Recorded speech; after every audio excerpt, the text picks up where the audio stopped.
Şulayda ayaklanmak meselesi, bir korkaklık meselesine değinip geçtik de şu ayaklanma meselesine biraz açıklık getireyim de öz düşünüşüm boyunca ayaklanmak, doğru ayaklanmalı yani neme için, neme istep ayaklanmanı özün bilmeli de halkımız bilmeli bunu. Yani hazırki devlet kuruluşunun yokluğu, mesela her bir budanın çürüklüğü, yani devleti baştan kurulmalı, e, prezidentlik yani bir adamlık rejiminin yanlışlıkları, bunu parlamenter yani köpçülük halk tarafından yönetilir. Yani bir sisteme getirilmeliğini İslam halk bunun için ayaklanmalı.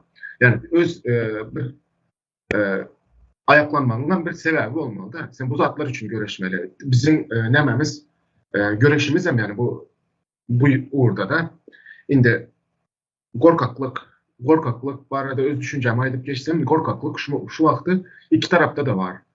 Goşadının içindeki hükümet tarafta da halk tarafta da var. Muammen Sapar Ağa'nın şu aydan sözünü koşup geçesim geliyor da. Hem işi öz kulağımda seslenip duran bu sözünü koşasım geliyor.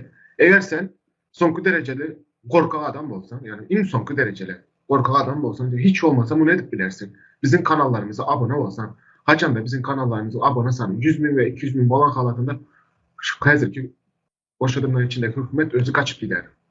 Bu. Sonra küçük toparlar var. Çağrış ediyen, ayaklanmana çağrış ediyen. Bunlar ne için şu ayda halkımızı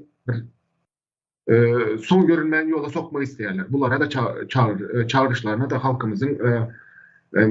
halkımızın da dikkat etmesini isteyenler. Çünkü bir elinde bir mailname yok.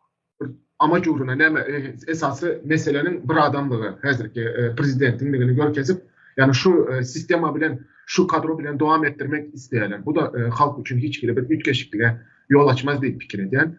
Halkımızın ayaklanmayı bir sebep olup bile bulan parlamenter sistem. Yani halk tarafından devletin yürütülmeleri için ayaklanma has doğru olup bile diye fikir eden. Sağ ol sözlerinize.